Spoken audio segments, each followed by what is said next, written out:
this is the greatest challenge, and the greatest challenge to journalism is what happens when you're the one attacked and truth is contested. So I'll start by just going through. Let's see. I hope it works. There. Okay. Just in case. Through the years, I remembered when fax was new. I became a journalist in the late 80s, and we had to call our editors on payphones and then dictate it. So from the 80s to the 90s, 80s here, 90s, the live shots, I don't know if you remember, all of a sudden, in the Philippines, to do a live shot cost $20,000 at the beginning. By the time I left in 2005, it was $400. And of course, by the time CNN did the DNG, Digital News Gathering, I was doing live shots every hour. That has an impact on how much time we have to think, how much we speak, and how much time we get to speak to other people to tell us what the story is. In the 2000s, sorry, one back. So in 2000s, this is East Timor. That was really my first big intersection with Australia. I spent some time in Darwin. I spent a lot of time in East Timor, but this was how amazing I felt. This was one of those moments when the entire 91% of the infrastructure of East Timor was shattered. The soldiers, the Indonesian soldiers, when they were going out, punched holes in the pipes. There was no electricity, and yet we could go live. And the way we went live here was we brought in a cargo container. We brought in everything, and we were on top of the cargo container to give you the story live. It was amazing. This is, to me, was, you know, what being a journalist was. And then after 2000, I went to ABS-CBN, which is the largest news group in the Philippines. That's this. I left CNN in 2005, and this was in 2005 when we embraced citizen journalism.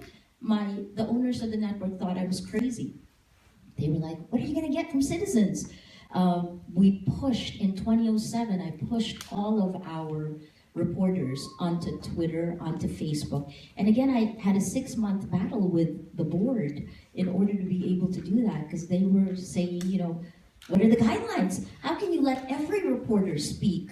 And well, they do anyway, right? They'll just have their own accounts. So ABS-CBN embraced the crowd. That was the first experiment that we had.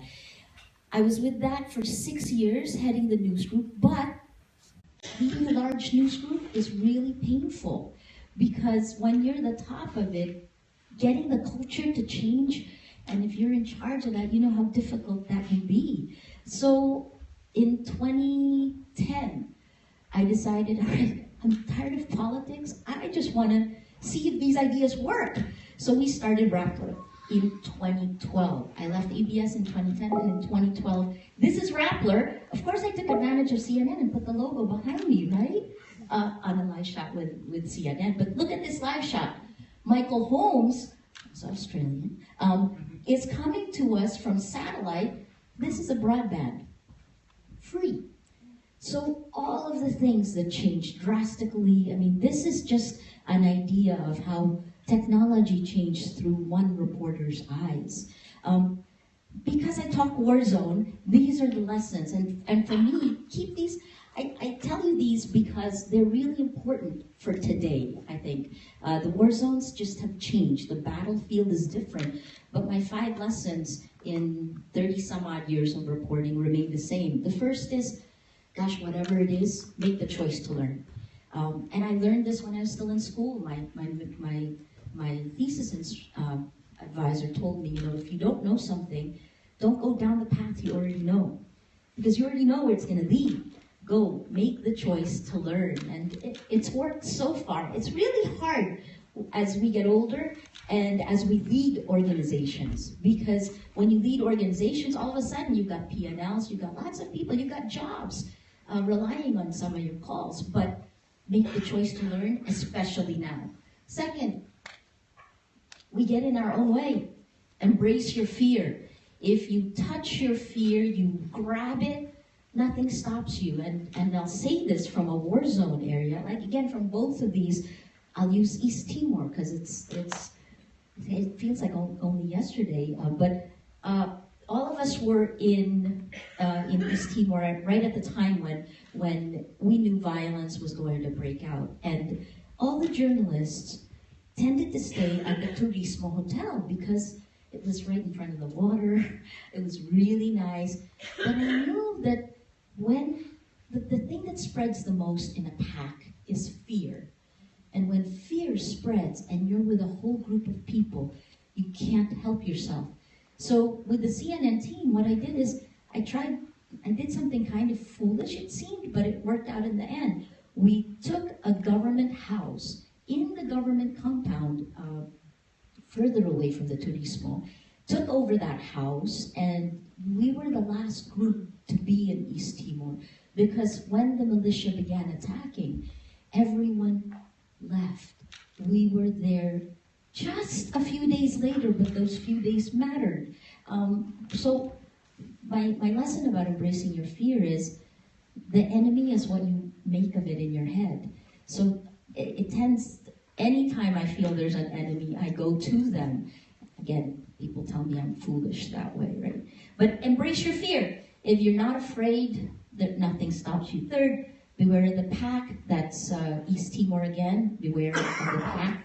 Fourth, on taking risks. This is from hostile environment training. CNN used to do our hostile environment training. They flew us to Sydney and we would go to the bush. And they'd get us all lost and we'd have to find our way through all of this stuff there, right? This is one of the things AKB used to tell us. Anytime you're in a dangerous situation, if there's shooting that's going on, shooting from this side to that side, take a look. If the person is lying in the middle, needing help, if the shooting is here to here, if you go in and grab that person and take him out, what are the chances that you're going to get hit? It's probably better to go get help or to try to stop the shooting on one side. So always assess I'm going to go help you. That's our goal, right? Journalists are those foolish people who go in and shine the light. But always assess, danger to me, danger to you. I first assess, danger to me, danger to you. A journalist would say, no story is worth dying for. I tell myself that all the time now. And then the last one is excess within control. Any story, the lives that we build, excess within control is this idea that you have to really let go. You have to let the emotions flow, but yet have the discipline to control it. If it's too much emotion, it's overindulgent. If it's too much discipline, it's got no inspiration. So whether it's a story or whether it's whatever we're building, whether it's Rappler, it's excess within control. And I take that from like playing the piano, right? When you're playing something, a Chopin piece, you can't play Chopin well if you haven't done scales, hours every day. The technical part is important for the creation, for the artistic part. I say this because I think our world today, with technology, with the crowd, is a work of creation. And so it's excess within control. We need to still retain the discipline we used to have. I'll move on after that, and the reason I told you that is keep that in mind for the end when the mom comes, because that's a new battlefield. This is video of what led to where Rappler is. This is, let me go back to it, a crisis room of Philippine National Police. This guy is a member of the National Police. Let me just... So this police, these are the kids, 3 reporters of ABS-CBN were kidnapped by the Abu Sayyaf in 2008. And this was the crisis room that we had, working with the police. We drew a line between the crisis managers and our newsroom, and we treated our newsroom the way we treated every other group. But I say this because in doing this, we found that journalists actually make the best negotiators for conflict, for trying to get them out. We got them out within 10 days, and in the 10 days, Sestrilon was our anchor reporter, our 2 cameramen who were with her, Jimmy and Angel, led to this. And I tell you this because this then connects to social media. The last book I wrote in 2011 is called From Bin Laden to Facebook. And we charted this guy, Salih Saeed, his connections to Hambali, the Indonesian behind the Bali attacks in 2002, 2005, and then his connections, he goes all the way to Bin Laden and Abu Bakr Bashir, another Indonesian. The reason why I say this is because this connection to Salih Saeed, he's the 18-year-old guy who kidnapped the 3 journalists. It's network analysis. Network analysis leads to information cascades. That's a whole lot of stuff in a few slides. Let me jump and show you how they all come together. When I was working on this book in 2011, I began to chart social networks. And that was really before social media had taken off. And we realized that if we could harness the power of social networks, we could map the spread of the ideology when you're talking about terrorism, but when you're talking about through a group of people, you can map the spread of emotions and you can impact behavior. Okay, those are, let me show you the world today. So keep in mind those ideas, social networks, emotions, spreading through people. And let me show you how it evolved. This is today now, real world. Hashtag pray for Marawi.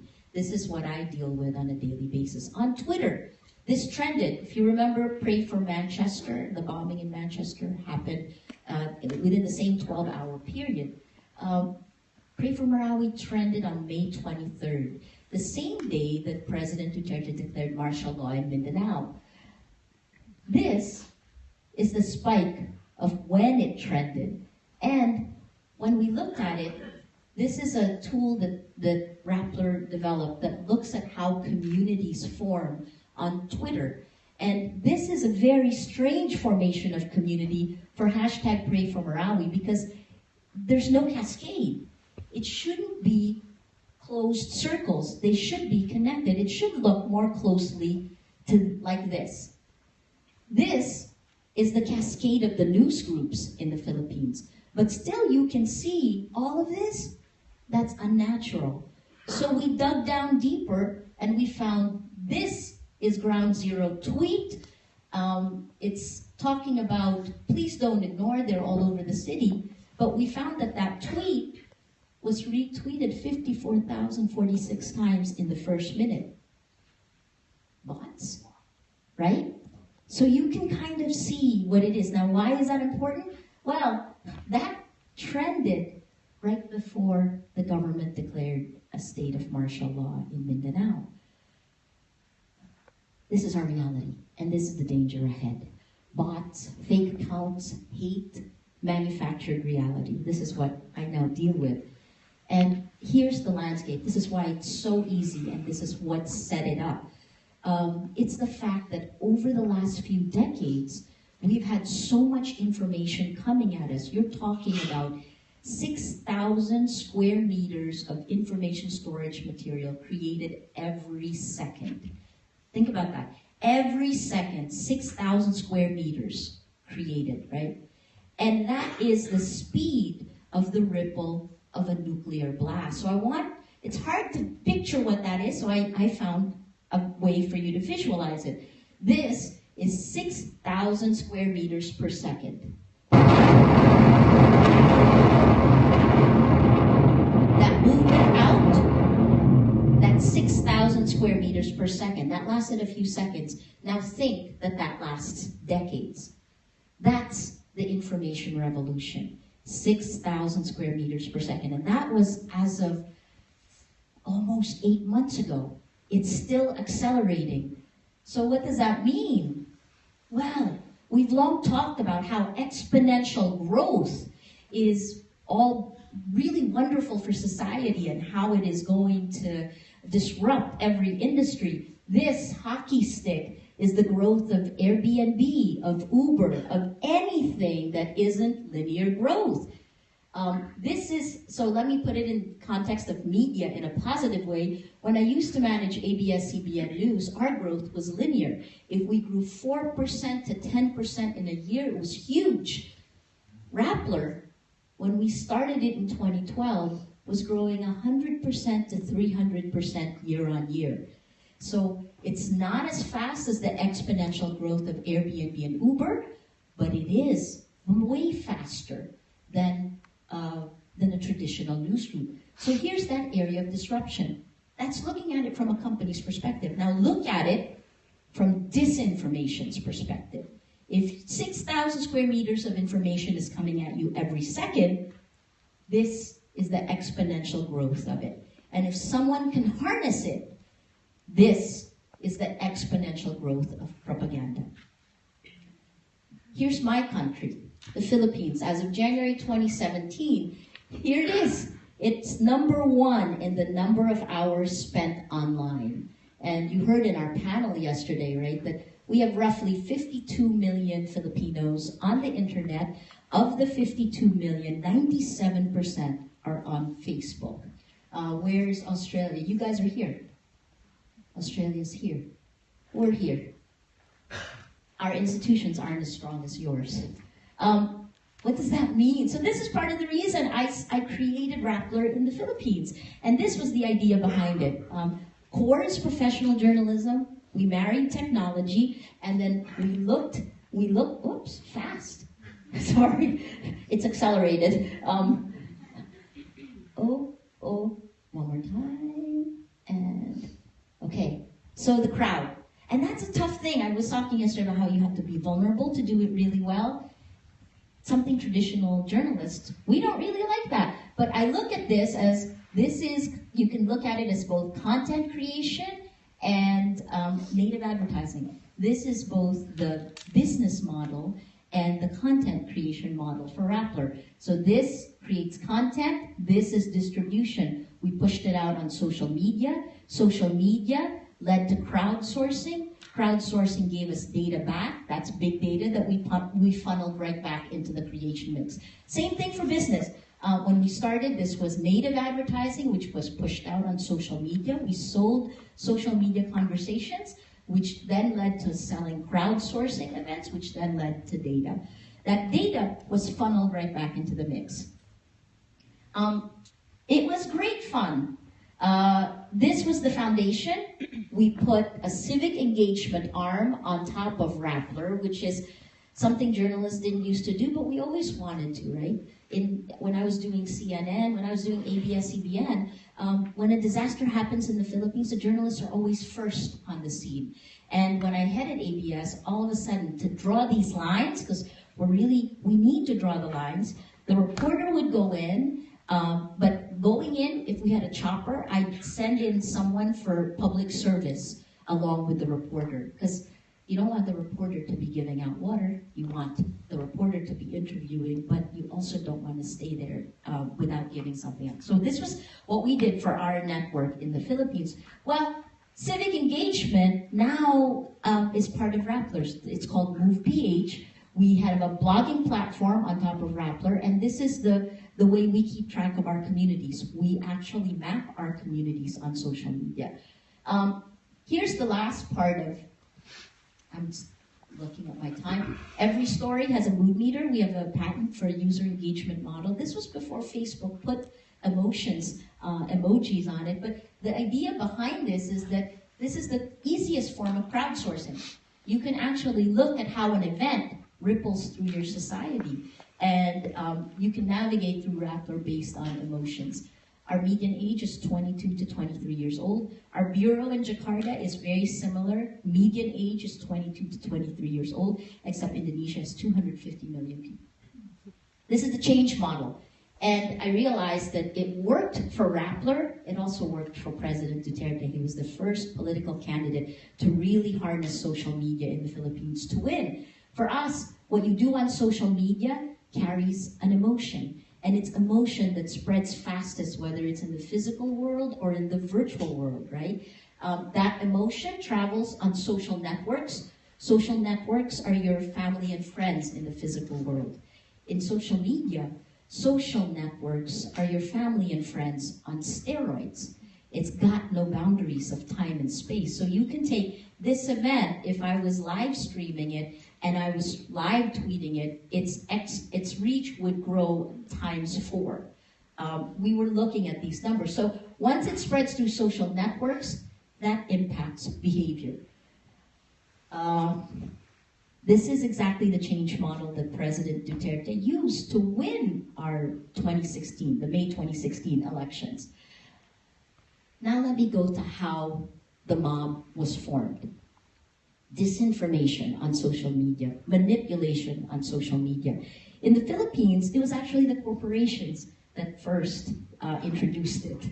2014, the first time we noticed bots being actively used on Twitter was a telco war.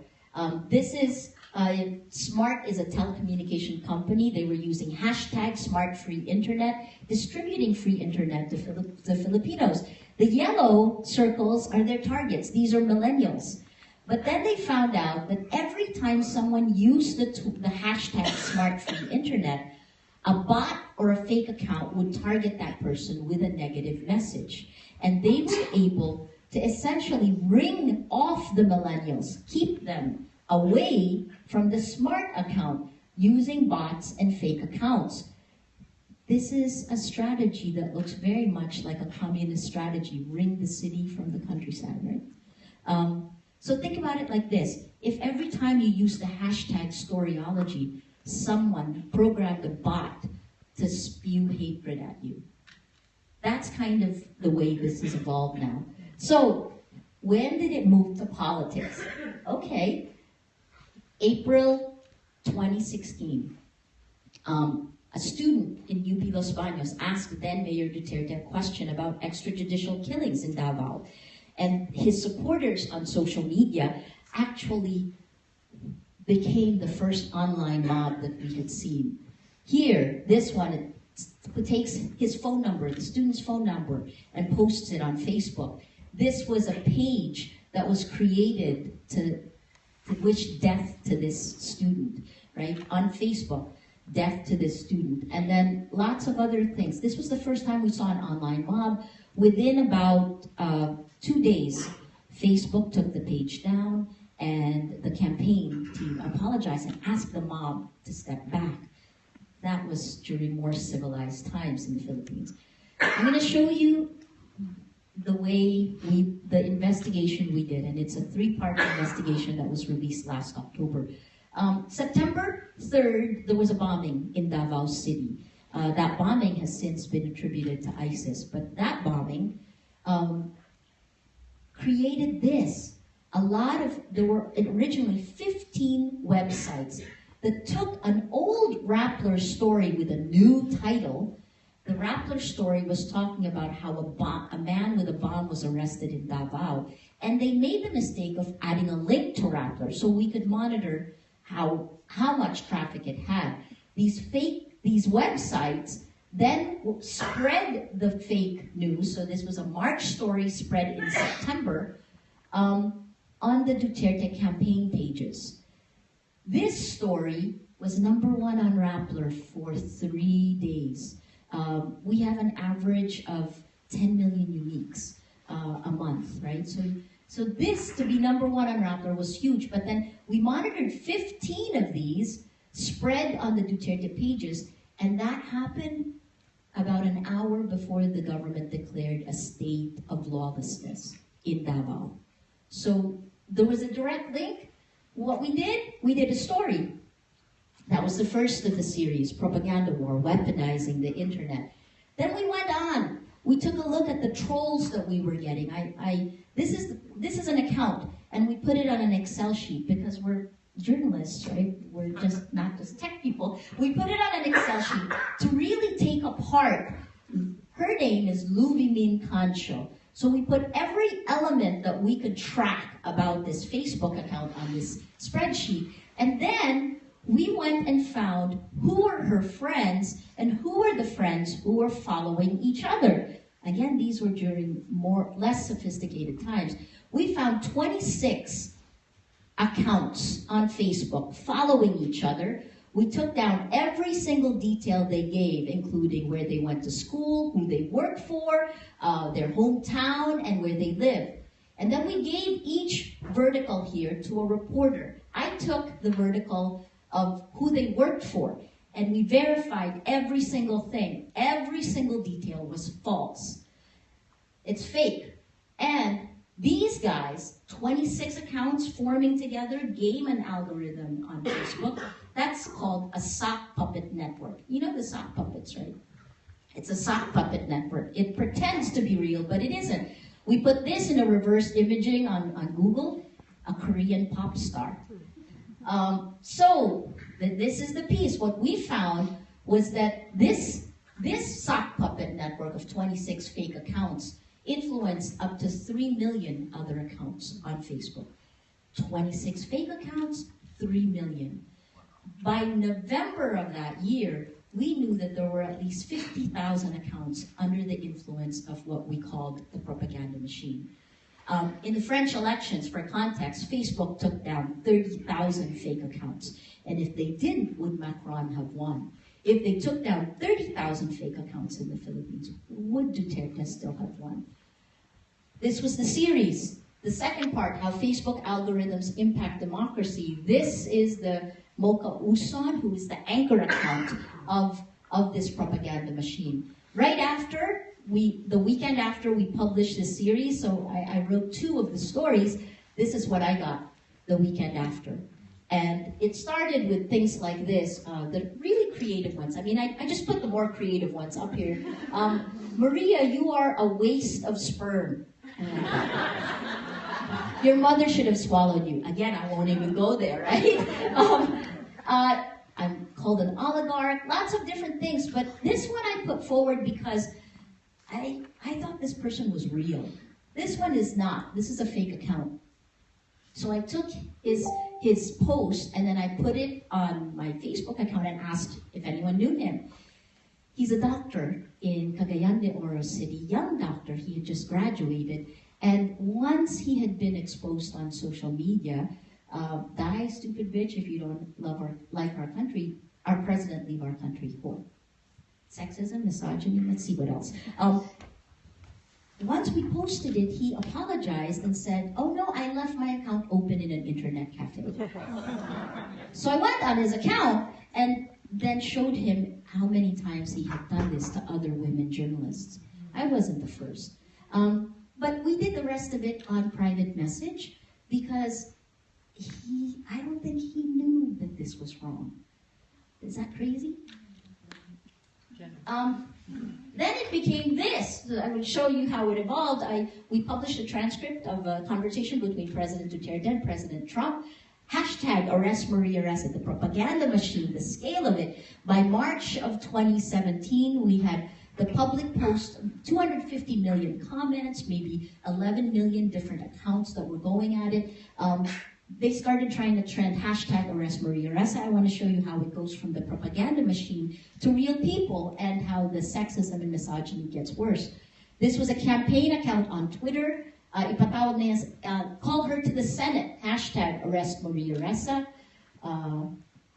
This then jumps to a real person. I can smell the arrest and closure of Rapper.com, and then it goes into real nastiness that, you know, for a little while I was ashamed of it, and I realized that's exactly the way they want to make me feel.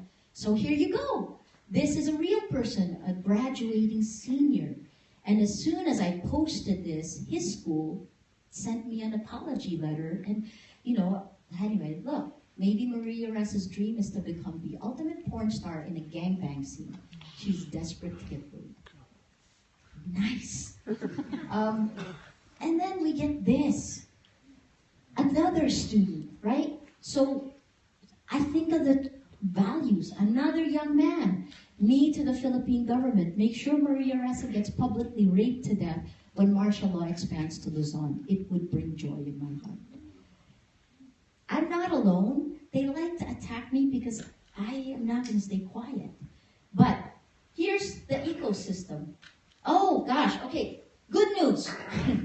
Our general, the head of our armed forces, actually stepped in. So I told you bots, fake accounts, here's the fake news. So AsianPolicy.press is a fake news site.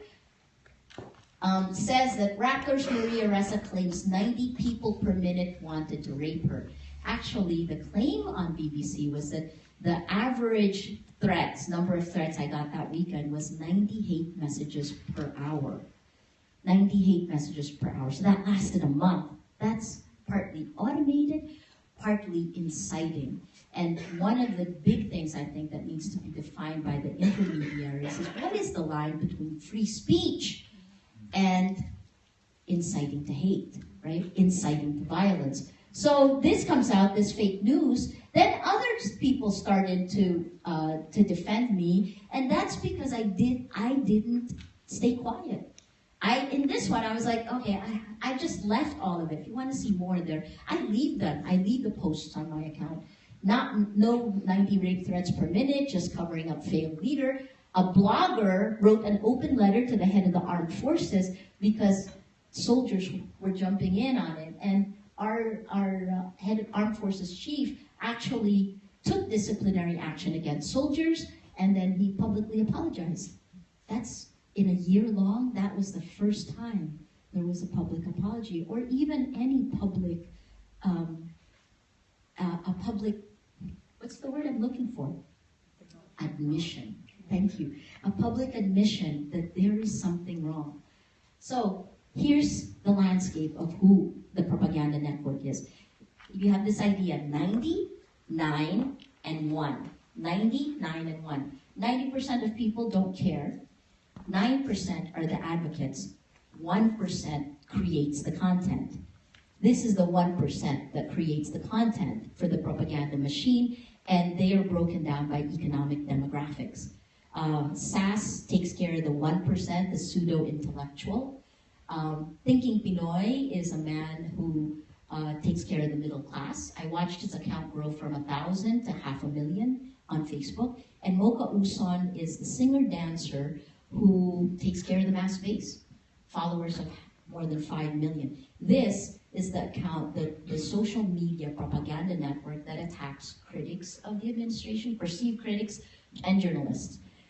This is the ecosystem of the Philippines now. Aside from that,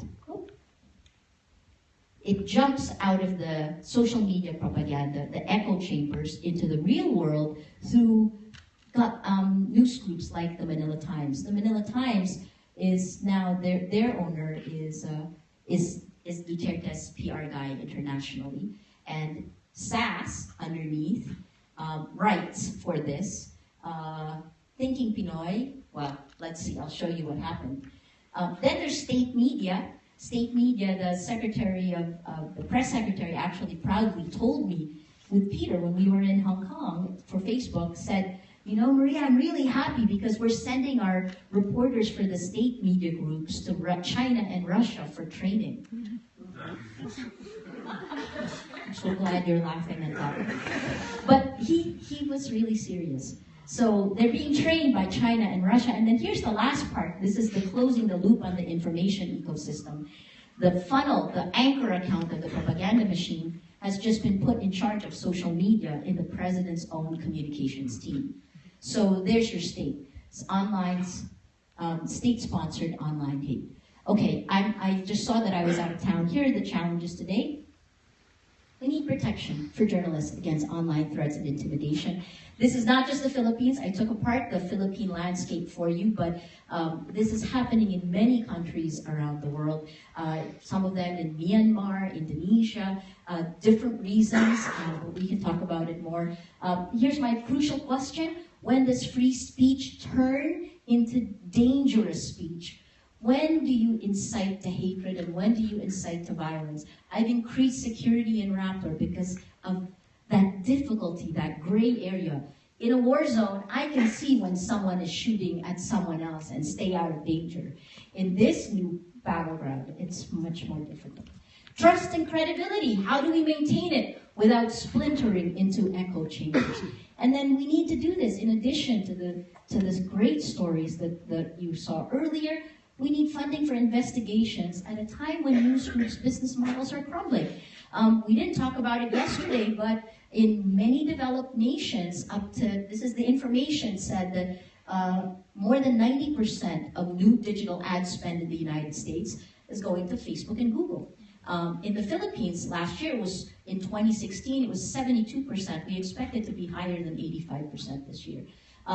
We got to focus on the new battlefield in the virtual world.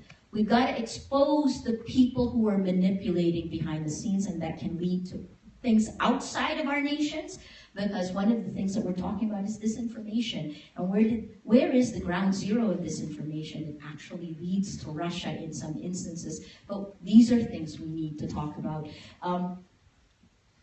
What's the impact on democracy? What's the impact when you don't know you're being manipulated? What's the impact when one person is attacked and made an example? I'm going to leave it here because I want to hear what you think. There's a lot more stuff. There's things that we are doing in the Philippines. The key thing is, good God, this is creative destruction, and we cannot let the evil forces win. Peace.